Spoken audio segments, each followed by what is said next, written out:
오늘 새로운 주제로 들어갑니다. 연합이라고 하는 조금 생소한 그런 주제로 들어가게 됩니다. 연합은 되게 좋은 말씀 같죠? 하나 된다. 우리가 다 하나 돼서 한 뜻으로 뭔가를 이루자. 이러니까 되게 좋은 말 같은데, 요즘에 이제 교회 내에서 또는 가톨릭에서 또는 다른 종교에서 말하는 연합은 좀 다른 의미로 다가옵니다. 그 연합에 대해서 벌써 로버트 서전트 목사님이 상당히 오래전 목사님이신데도 여기에 대해서 아주 주의하고 경계하라고 말씀하고 계시네요.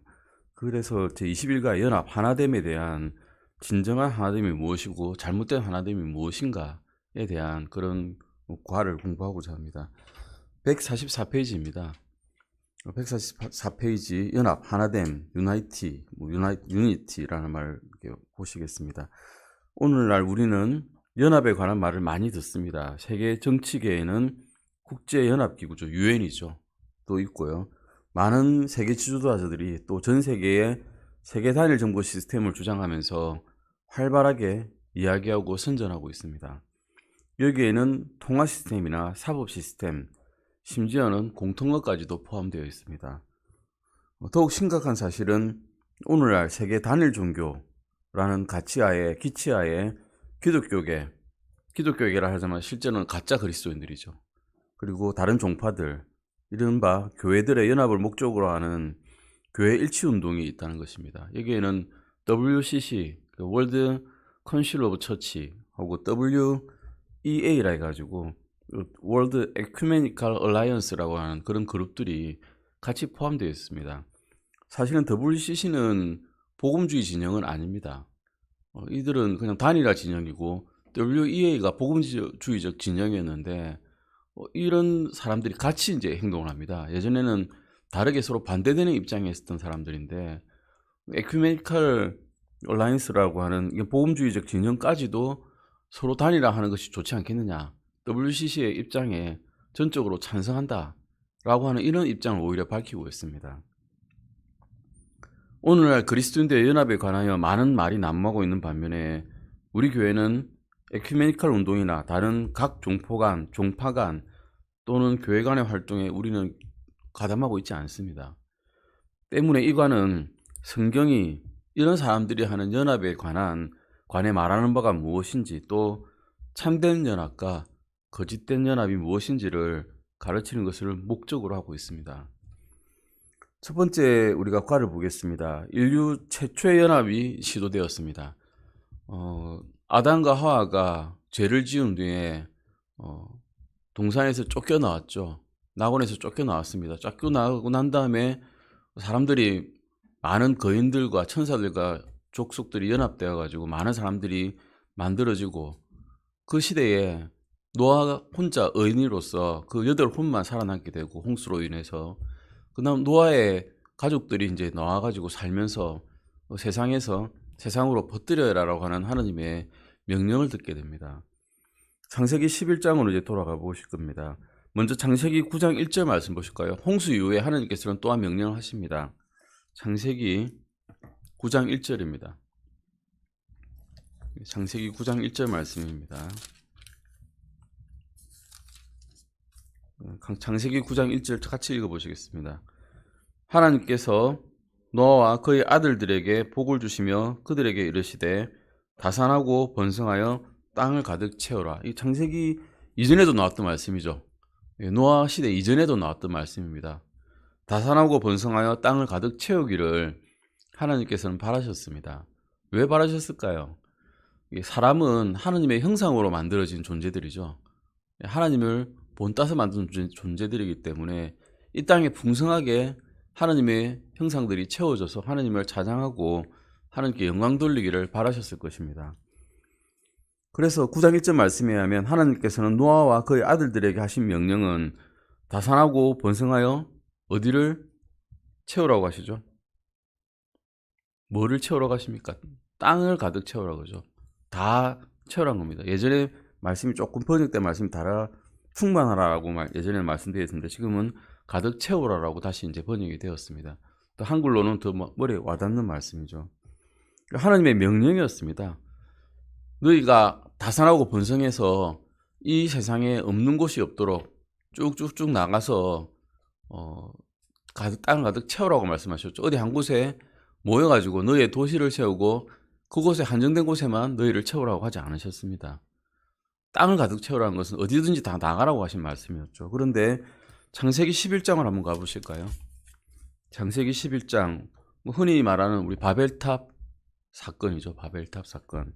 11장 1절에서 9절까지 한번 같이 읽어보시겠습니다. 창세기 11장 1절에서 9절을 쭉 다 읽어야 이 말씀이 이해가 됩니다. 연합이 무엇이 잘못된 건지를 알 수가 있습니다. 같이 한번 읽어보시겠습니다.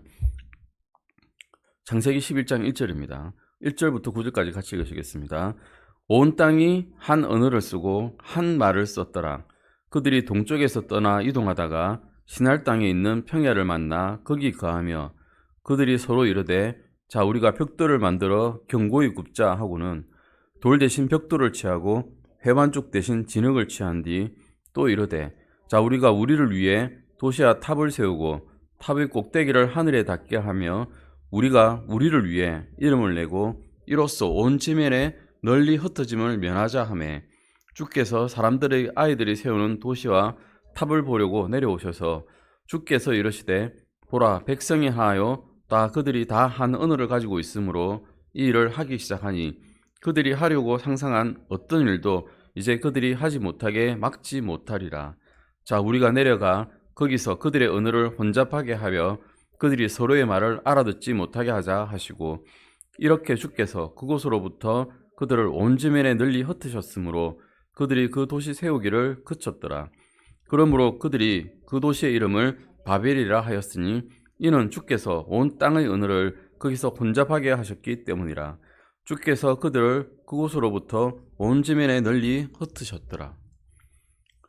이 말씀에서 보듯이 2절에 보시면 그들이 동쪽에서 떠나 이동하다가 시날 땅에 있는 평야를 만나서 거기서 거하게 됩니다.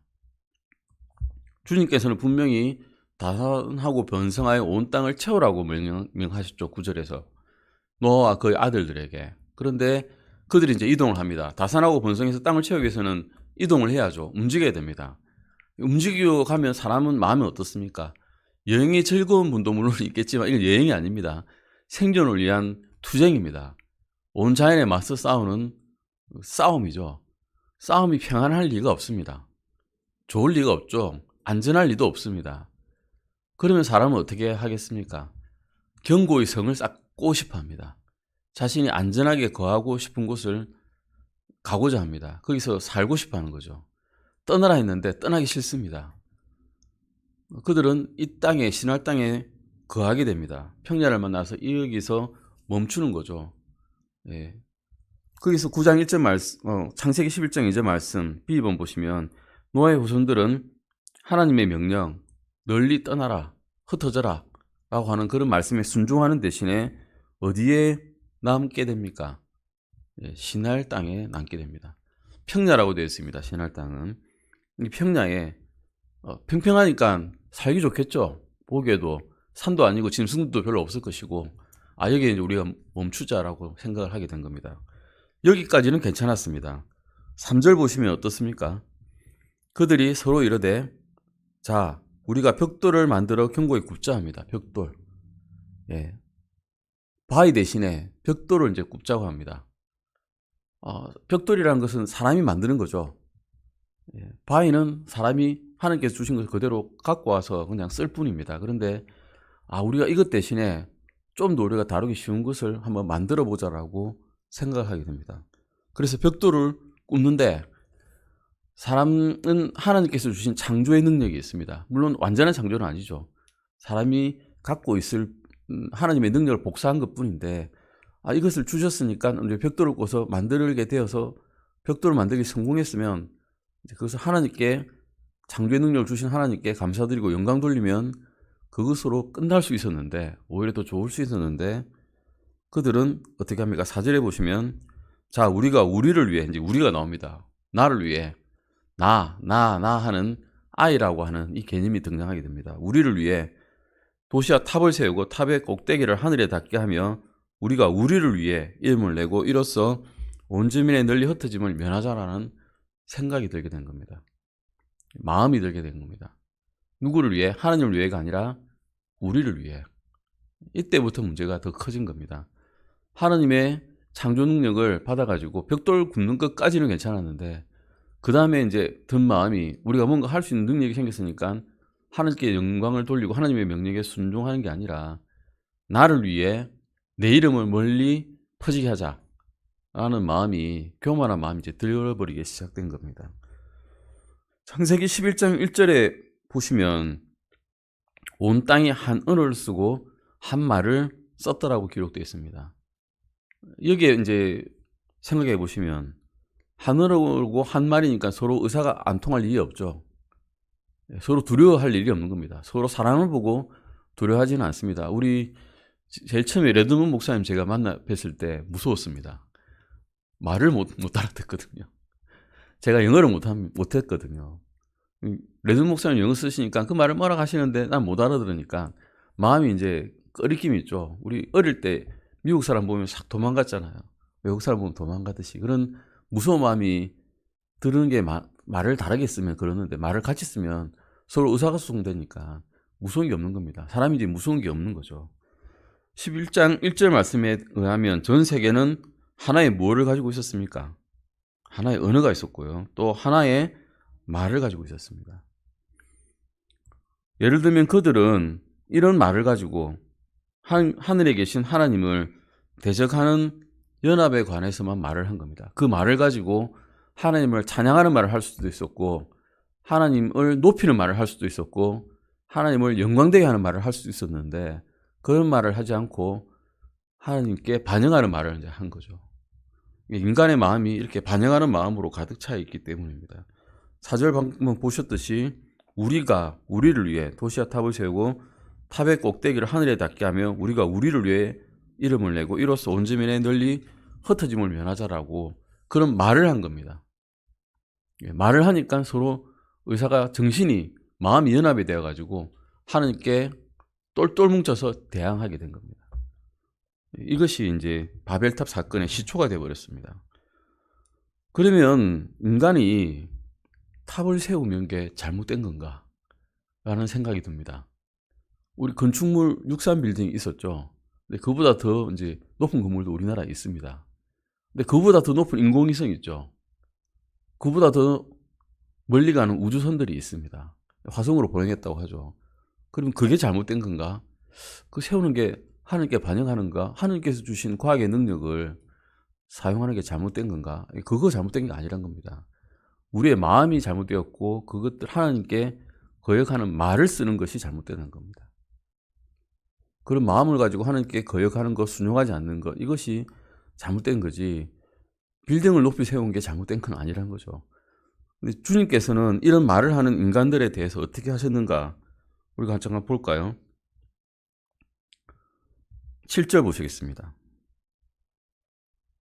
자, 우리가 내려가 거기서 그들의 언어를 혼잡하게 하여 그들이 서로의 말을 알아듣지 못하게 하자 하시고 하셨습니다.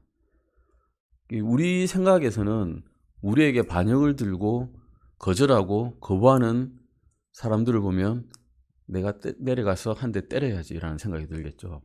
소돔과 고모라에서 그러지 않으셨습니까? 불기둥을 내렸지 않습니까?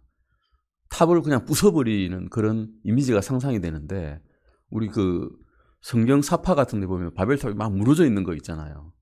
근데 주님께서 무너뜨리지 않으셨어요. 단지 내려가서 보셨던 거예요. 내려가서. 사람들은 우리가 하늘까지 올라가겠다라고 탑을 세웠는데 주님께서 그 탑이 올라올 때까지 기다리신 게 아니라 내려오셨어요. 그냥. 왜 내려오셨을까? 못 올 걸 아시거든요. 인간이 아무리 많이 탑을 높이 세워봤자 못 오고 오히려 탑을 세우는 과정에서 무사한 사람들이 죽고 상하고 하나님께 배반하는 마음만 들고 원망하는 마음만 들어서 결국 구원에 이르지 못할 것을 아시기 때문에 오히려 인간들을 구원하시려고 먼저 내려오신 거예요. 그냥 내려오셔가지고 말을 그냥 흩어가지고 혼잡하게만 하시고 건물을 부숴가지고 사람들 상하게 하신 게 아니라 말만 흩어가지고 서로 다른 곳으로 떠나게 해서 하나님의 명령을 그냥 그 형태만이라도 따르게 해주셨습니다. 그래서 멀리 떨어지면 사람들이 의지할 게 이제 없으니까 그때서야 하나님을 더듬어서라도 찾게 되겠죠. 그러면 구원에 이르는 일이 있을 수 있으니까 하나님께서는 말만 혼잡하게 해주셨습니다. 이 구원의 역사입니다. 사실 이것도 알고 보면 하나님께서 사람을 구하는 방법을 이렇게 해주신 겁니다. 창세기 11장 4절에 의하면 땅의 거주민들은 두 가지를 건축하기로 했습니다. 첫 번째 4절 다시 한번 읽어보시겠습니다. 또 이르되 자 우리가 우리를 위해 도시와 탑을 세우고 탑의 꼭대기를 하늘에 닿게 하며 우리가 우리를 위해 이름을 내고 이로써 온 주민의 널리 흩어짐을 면하자라고 했죠. 무엇을 건축했습니까? 첫 번째는 도시를 건축했습니다. 바벨탑 사건 하면 바벨탑만 딱 만든 것 같은데 바벨탑을 만들려면 사람들이 살 곳이 있어야 되겠죠. 먹을 것이 있어야 되고 살 것이 살아야 계속 건축을 하지 않습니까? 그래서 탑을 세우려고 도시가 만들어진 겁니다. 그래서 도시를 먼저 만들었고 이것은 정치적인 연합을 깨고자 하는 시도입니다. 사람들의 마음을 한대로 묶는 그런 발명품이죠. 탑은 무엇입니까? 도시에 있는 사람들이 저 멀리 세워진 탑을 보면서 우리가 이것을 이루었지. 인간의 힘으로 무엇인가를 할 수 있다. 라는 것을 상징적으로 보여주는 것입니다. 즉 종교적인 연합을 성취하고자 하는 시도를 한 것입니다. 145페이지입니다. 여기서 고고학자들은 바벨탑이 유교적인 종교의 목적을 위해 사용된 지구라트, 종교적인 건축물입니다. 지구라트는 다른 게 아니라 종교적인 건축물이라는 것을 입증을 했습니다. 창세기 11장 5절에서 8절 한번 보실까요? 5절에서 8절 방금도 읽었는데 그래서 다시 한번 읽어보겠습니다. 주께서 사람들의 아이들이 세우는 도시와 탑을 보려고 내려오셔서 주께서 이르시되 보라 백성이 하나요 또 그들이 다 한 언어를 가지고 있으므로 이 일을 하기 시작하니 그들이 하려고 상상하는 어떤 일도 이제 그들이 하지 못하게 막지 못하리라. 자 우리가 내려가 거기서 그들의 언어를 혼잡하게 하여 그들이 서로의 말을 알아듣지 못하게 하자 하시고 이렇게 주께서 그곳으로부터 그들을 온 주민에 널리 흩으셨으므로 그들이 그 도시 세우기를 그쳤더라. 이것을 볼 때 주님께서는 인간이 똘똘 뭉쳐서 단일 세계를 이루고자 하는 이런 시도를 기뻐하십니까? 기뻐하지 않으십니다. 즐거워하지 않으십니다. 인간적으로 생각해도 사람들이 너무 많이 모여있기 때문에 너무 많은 오염물을 내기 때문에 자연 정화 작업이 작동이 되지 않습니다.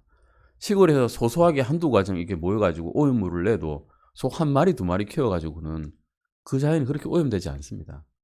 자연 정화 작용이 있거든요. 그럼 쉽게 내려갑니다. 그런데 큰 농장을 만들어가지고 소를 한 400마리, 500마리 키웁니다. 거기서 오염물이 엄청나게 나오는데 처리를 못 해냅니다. 기계를 써서 처리를 하는데 그 오염물을 처리를 못 해가지고 그냥 내버려 둡니다. 마을이 다 황폐화되죠. 그렇게 돼가지고. 그 악취 때문에 마을 사람들이 들고 일어나고 소송을 걸고 하는 일이 일어납니다. 그게 이제 바다로 흘러갑니다. 바다가 그걸 다 해결할 수 있느냐? 못합니다. 지금 지구에 한 곳에 플라스틱 섬이 떠 있답니다. 그냥 플라스틱으로 만들어진 섬이 이 경기도만한 섬이 떠 있답니다. 계속 움직입니다. 처리를 못 해내는 겁니다. 바다조차도 이제. 이런 시도에 붙여진 명칭이 창세기 11장 9절 말씀에 따라서 그 도시의 이름을 바벨이라 했답니다. 흔히 바벨탑 사건이라고 그러는데 바벨이라는 말은 성경으로 해석을 해놓으셨습니다. 뭐라고 해놓으셨을까요? 그 땅의 을을 거기서 혼잡하게 하셨다고 되어 있습니다. 바벨이라는 말은 혼잡이란 뜻입니다. 혼돈이란 뜻이죠. 혼돈의 사건이라는 거예요. 혼돈의 도시, 혼돈의 탑. 이런 시도에 대해서 붙여진 명칭은 하나님께서 결코 기뻐하지 않으시는 혼돈이라는 것입니다. 혼돈이라고 이름을 붙이셨습니다. 인류 최초의 연합시도에 대해서 보겠습니다. 최초의 연합시도는 바벨탑이었습니다. 그러면 최후의 연합시도에 대해서 한번 찾아보겠습니다. 성경의 가장 마지막에 있는 요한계시록의 6장에서 19절은 휴거 이후에 그리고 다니엘의 70째 주로 알려진 7년의 기간 동안에 땅에서 일어날 미래의 사건들에 관한 내용을 다루고 있습니다. 성경의 대언을 자세히 연구해보지 않더라도 우리는 그 불경건한 때에 어떤 형태의 연합이 시도될 것이라는 것을 분명히 알고 있습니다. 요한계시록 13장 7절 잠깐 찾아보시겠습니다. 계시록 13장 7절 말씀입니다. 단일 정부가 세워지려면 온 땅이 사실 혼돈해가지고 어떤 강력한 자가 나타나가지고 그 사람에게 이 땅을 다스릴 권력을 주면 해결이 되겠죠. 지금 우크라이나와 러시아 사건처럼 이렇게 전쟁이 일어났을 때 강력한 자가 일어나가지고 러시아에게 전쟁 멈추세요 하면 말을 듣게 되면 평화가 오게 되죠. 일시적인 평화, 가짜 평화가 일단 오게 됩니다. 주님께서 오시기 전까지는 진정한 평화는 없기 때문에 일시적인 평화, 가짜 평화가 나타나게 됩니다. 13장, 요한계시록 13장 7절 같이 읽으시겠습니다. 또 그가 성도들과 전쟁하여 그들을 이기는 것을 허락받고 모든 족속들과 언어들과 민족들을 다스리는 권능을 받았으므로, 이 강력한 한 자가 모든 민족들과 언어들과 족속들을 다스리는 권능을 받았다 그럽니다. 언어조차도 이 사람에 의해서 단일화되게 되는 겁니다. 아주 강력한 권능을 가지게 된 거죠.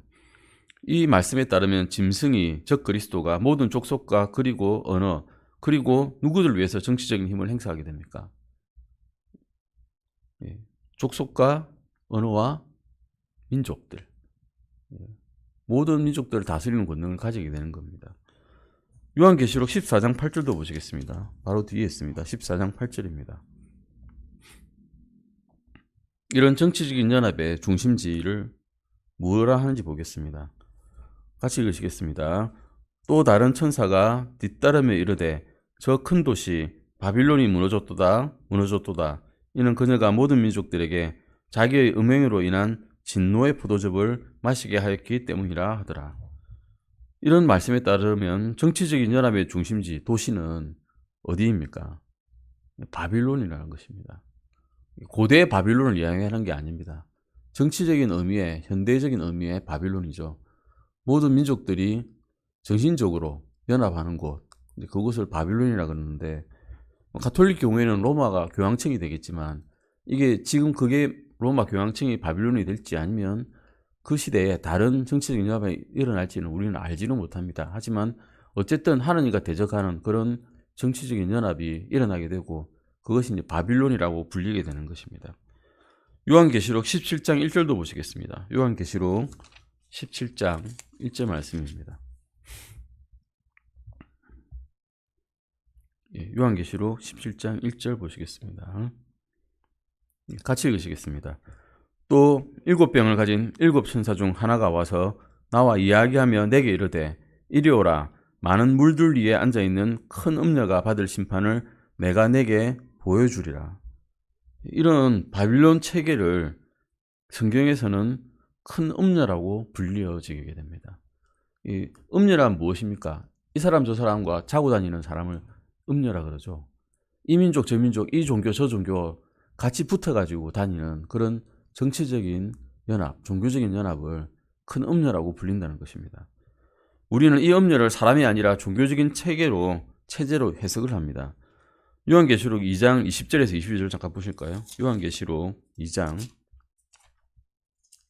20절에서 22절까지입니다. 음녀를 이세벨이라고도 했죠. 아합 시대에 아합의 부인이 이세벨이었습니다. 이세벨은 거짓 종교를 들고 와서 많은 사람들을 미혹해하고 그 종교에 절하게 한 사람입니다. 20절에서 22절까지 같이 읽으시겠습니다. 그럼에도 불구하고 내가 너를 책망할 것이 몇 가지 있으니 이는 내가 이세벨이라 하는 그 여자를 용납하기 때문이라. 그 여자가 자기를 여대언자라 하며 내 종들을 가르치고 깨어 음행하게 하고 또 우상들에게 식물로 바친 것들을 먹게 하는도다. 내가 그녀에게 그녀의 음행을 회개할 기회를 주었으나 그녀가 회개하지 아니하였으므로 보라 내가 그녀를 침상 속으로 던질 것이요 그녀와 함께 간음하는 자들도 만일 자기 행실을 회개하지 아니하면 큰 환난 속으로 던질 것이며, 이 말씀에서도 보시듯이 이는 음녀라는 것이 이세벨이라고 죽은 이 여자를 지칭하는 것이 아니라 종교적인 체제를 가리키고 있다는 것을 알 수 있습니다. 반면에 성경에서는 이와 대조적으로 주님의 참된 교회는 순결하고 성숙한 처녀로 비유하고 있습니다. 고린도후서 11장 2절 보시겠습니다. 고린도후서 11장 2절입니다. 고린도후서 11장 2절 말씀입니다. 같이 읽으시겠습니다. 내가 하나님께 속한 질투로 너희에 대해 질투하노니 이는 내가 너희를 순결한 한 처녀로 그리스도께 드리기 위해 너희를 한 남편과 정혼시켰기 때문이라. 교회를 그리스도의 신부라고 부릅니다. 주님께서는 우리의 머리 되시고 교회는 주님의 몸된 교회라고 우리는 부릅니다.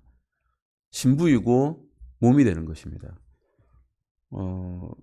그래서 참된 교회는 순결하고 성숙한 처녀라고 우리는 불리게 됩니다. 요한계시록 19장 7절 8절도 보시겠습니다. 요한계시록 19장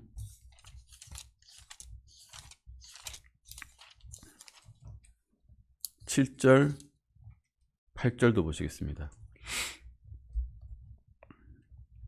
요한계시록 19장 7절 8절 말씀입니다.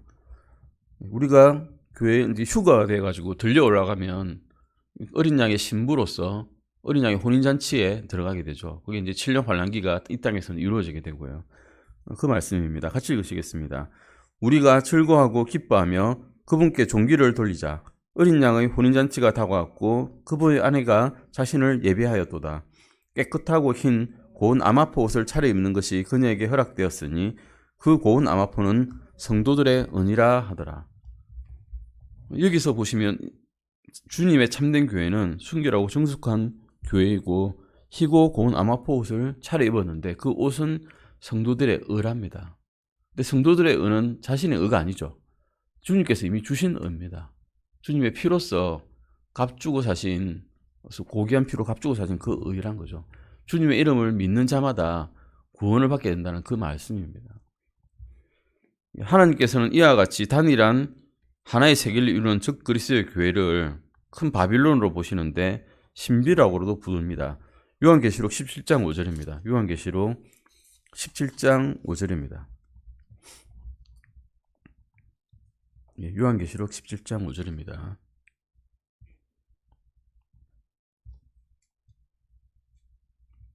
같이 읽으시겠습니다. 그녀의 이마에는 신비, 큰 바빌론, 땅의 창녀들과 가증한 것들의 음이라는 한 이름이 기록되어 있더라. 신비란 무엇일까? 미스테리. 우리 미스테리 소설을 많이 읽죠. 어릴 때 많이 읽었는데 저는 조각조각 그 단서들을 찾아 나갑니다. 하나하나 찾아 나가서 그것을 꽤 맞추면 알게 되는 것이 신비죠. 하나도 모르게 만드는 게 신비가 아닙니다. 우리가 성경을 읽으면서 이 음료의 존재를 조각조각 맞추어 나가지고 이것이 그것이라는 것을 알게 되면 신비이기는 신비인데 모르는 사람에게는, 이제 아는 사람에게는 더 이상 신비가 되지 않습니다. 무엇이 잘못된 것인지 성경의 기준을 볼 때 알게 되면 더 이상 이제 신비는 아니죠. 큰 음료고 바빌론이고 라고 불리게 됩니다. 즉 그리스도의 교회를 신비 또 큰 바빌론으로 보시고 계십니다. 요한계시록 17장 1절과 15절도 보실까요? 요한계시록 17장 1절과 15절입니다. 같이 읽으시겠습니다. 또 7병을 가진 7천사 중 하나가 와서 나와 이야기하며 내게 이르되 이리 오라. 많은 물들 위에 앉아있는 큰 음녀가 받을 심판을 내가 내게 보여주리라. 15절입니다. 또 그가 내게 이르되 내가 본 물들 곧 음녀가 앉아있는 물들은 백성들과 무리들과 민족들과 언어들이니라. 이미 이제 해석을 해주셨죠. 물들 위에 앉아있는데 그 물들이 뭐냐? 백성들과 무리들과 민족들과 언어들이라는 겁니다. 큰 음녀가 앉아있는 물들이라는 것이 이런 거죠. 이 종교적인 체계는 백성들과 무리들과 민족들과 무엇 위에 앉아있습니까? 언어들 위에 앉아있는 겁니다. 언어 통합되고 민족 통합되고 백성들을 통합시켜버리는 그런 존재라는 거죠. 이것은 정말 전 세계적인 그런 단일 종교란 것입니다. 요한계시록 18장 2절에서 8절 같이 한번 읽어보시겠습니다. 요한계시록 18장 2절에서 8절까지입니다. 같이 읽으시겠습니다. 그가 우렁찬 음성으로 힘차게 외쳐 이르되 저 큰 바빌론이 무너졌도다 무너졌도다. 그녀가 마귀들의 거처가 되고 모든 더러운 영의 요새가 되며 모든 부정하고 미움받는 새 집이 되었도다. 이는 모든 민족들이 그녀의 음행으로 인한 진노의 포도주를 마셨고 땅의 왕들이 그녀와 음행하였으며 땅의 상인들도 그녀의 넘치는 사치로 말미암아 부유하게 되었기 때문이라 하더라. 또 내가 들으니 하늘로부터 다른 음성이 나서 이르되 내 백성아 너희는 그녀에게서 나와 그녀의 제들에 참여하는 자가 되지 말고 그녀가 받을 재앙들을 받지 말라. 이는 그녀의 제들이 하늘에 닿았고 하나님께서 그녀의 불법들을 기억하셨기 때문이라. 그녀가 너희에게 갚아준 대로 그녀에게 갚아주고 그녀의 행위에 따라 2배를 그녀에게 2배로 갚아주며 그녀가 채운 잔에 2배를 그녀에게 채워주라. 그녀가 얼마나 많이 자기를 영화롭게 하고 호화로이 살았든지 그만큼 그녀에게 고통과 슬픔을 주라. 그녀가 마음속으로 이르기를 나는 여왕으로 앉아있고 과부가 아니므로 결코 슬픔을 보지 아니하리라 하나니 그러므로 그녀가 받을 재앙들 곧 사망과 애곡과 기근이 한날에 닥치리라. 그녀가 완전히 불에 타리니 이는 그녀를 심판하시는 주 하나님께서 강하시기 때문이라. 지금은 음녀의 체계가 강해가지고 호화롭게 살고 악하게 사는 사람들이 잘 사는 것처럼 보이지만 주님께서 오셔서 한날에 심판하실 때 이 호화롭던 그녀라고 불리는 여왕이라고 불렸던 이 도시가 한꺼번에 한날에 다 타버린다는 겁니다. 이 심판의 날이 있다는 것이죠. 즉 주 하나님께서 심판하심으로 큰 바빌론이 무너지게 되는 것이 이 지구적인 연합의 최후라는 겁니다. 지금은 좋아 보이지만 한순간에 무너진다는 것이죠. 이제 참된 연합과 거짓된 연합에 대해서 보고자 합니다. 에베소서 4장 잠깐 보시겠습니다. 에베소서 4장을 보시면 연합의 장으로서 사탄이 꾀하는 거짓된 연합과 다른 그리스도인들의 참된 연합을 다루고 있습니다. 오늘날 우리가 종교에서 주장하는 하나의 연합된 영의 필요에 관해서는 너무나 많이 듣고 있습니다. 그런데 이런 현상과 달리 에베소서 4장 3절에 보시면 주님께서는 무엇을 원하시는가 하면 Unity of the Spirit에서 성령이 하나 되게 하신 것에 힘쓰라고 말씀하고 계십니다. 에베소서 4장 3절 보시겠습니다. 에베소서 4장 3절입니다. 같이 읽으시겠습니다. 에베소서 4장 3절입니다. 찾으셨으면 같이 읽으시겠습니다. 화평의 매는띠로 성령께서 하나 되게 하신 것을 힘써 지키라. 성령께서 하나 되게 하신 것을 힘써 지키랍니다. 우리는 각자 멤버로 존재합니다. 교회에서 멤버죠. 각자가 교회지만 교회 들어오면 각자가 지체가 됩니다. 그 지체가 활동을 잘 하려면 각자 역할을 잘해야 되죠. 눈은 눈대로 잘 봐야 되고 팔은 팔대로 일을 힘써야 되고 다리는 다리대로 잘 걸어야 됩니다. 머리는 물론 주님께이시죠. 교회 머리는 주님이시니까 주님께서 시키는 대로 복종하고 순종하여서 각 지체들이 각자의 일을 잘 하게 되는데 이것이 나는 손은 손이기 때문에 나는 눈보다 더 낫다라고 주장할 수가 없고 발이 손보다 더 낫다라고 주장할 수가 없다는 겁니다. 다 하나라고 말씀하고 있는 거죠.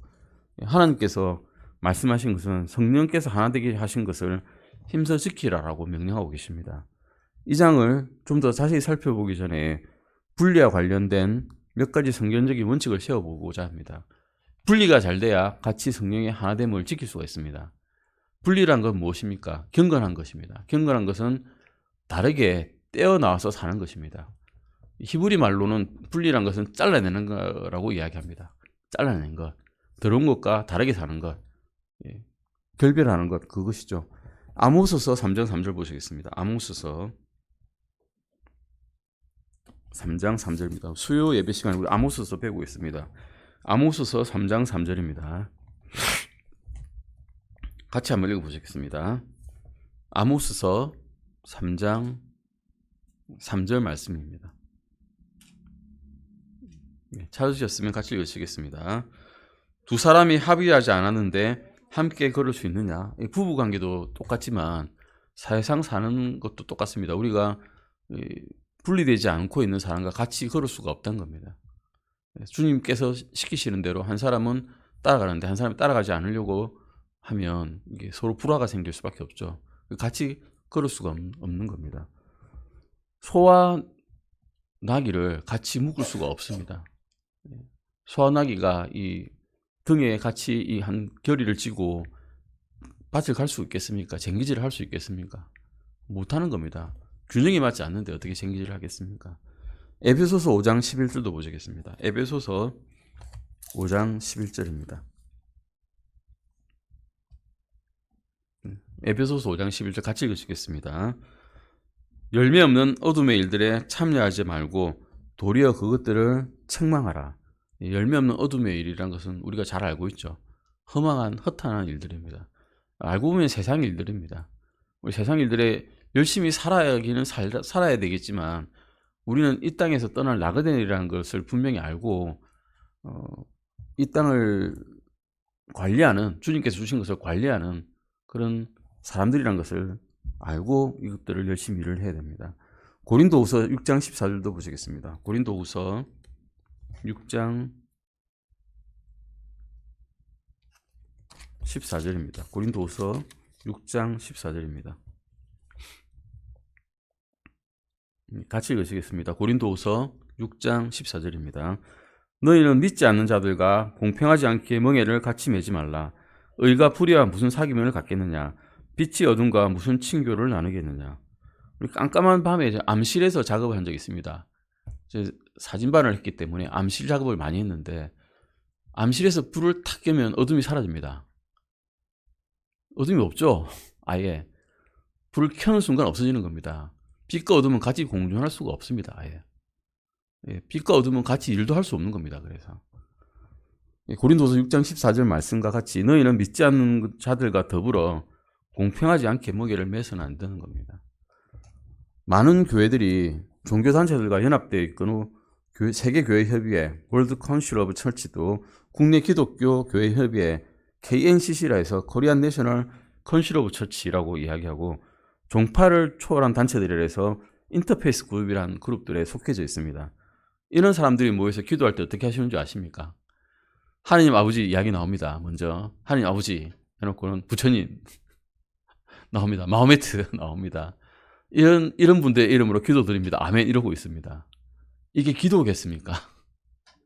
하나님 아버지께서 그것을 들으시겠습니까? 이런 사람들이 그런 기도를 하고 심지어는 김수환 추기경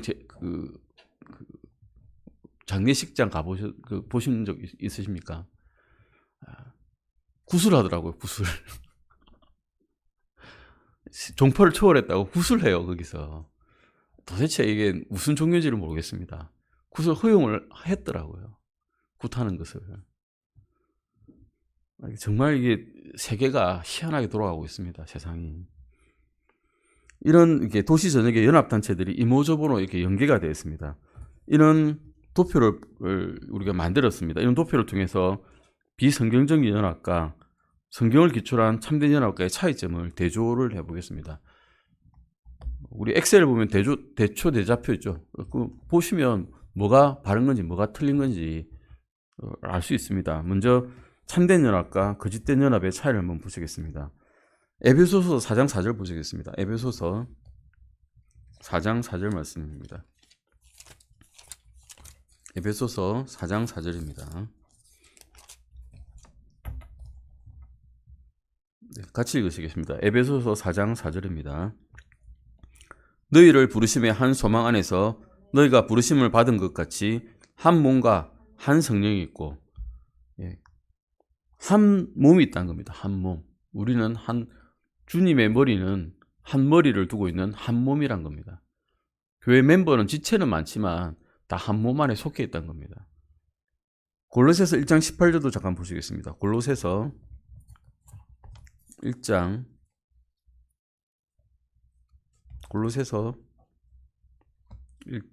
18절입니다. 골로새서 1장 18절 말씀입니다. 같이 읽으시겠습니다. 골로새서 1장 18절 말씀입니다. 또 그분께서는 몸, 곧 교회의 머리시니라. 그분께서 시작이시요 죽은 자들로부터 처음 난 자시니 이것은 그분께서 모든 것 가운데서 어뜸이 되려 하심이라.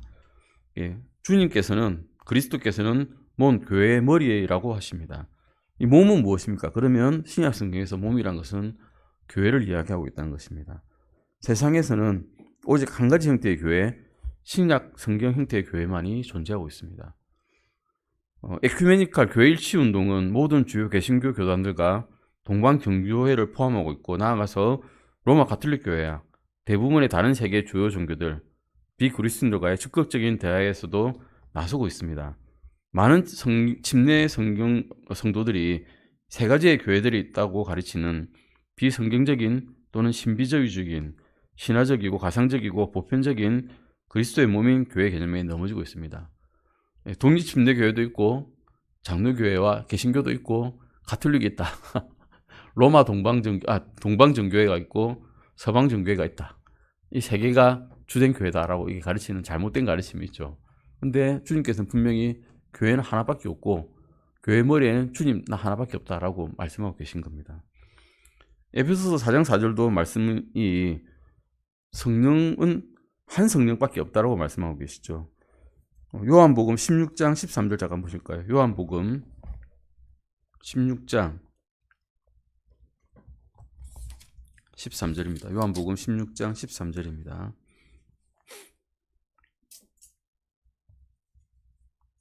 네, 요한복음 16장 13절입니다.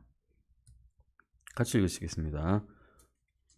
그러나 그분 곧 진리의 영께서 오시면 너희를 모든 진리 가운데로 인도하시리니 그분은 스스로 말씀하지 아니하시고 무엇이든지 자기가 듣는 것만을 말씀하시며 앞으로 일어날 일들을 너희에게 보이시리라. 가장 겸손하신 삼위일체의 한 분이신 성령님께서 오신다는 겁니다. 믿는 것 순간 성령님께서는 우리에게 들어오시죠. 우리에게 들어오시는데 우리의 몸속에 들어온다고 생각하니까 우리가 성령님을 작은 분이라고 생각하시기 쉽는데 그렇지 않으시죠.